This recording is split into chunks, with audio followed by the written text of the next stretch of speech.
Въпросът е... Да, въпросът.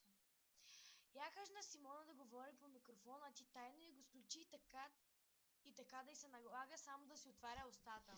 Не знаеш, че тя прочети въпроса и няма да е много тайно, но... Така.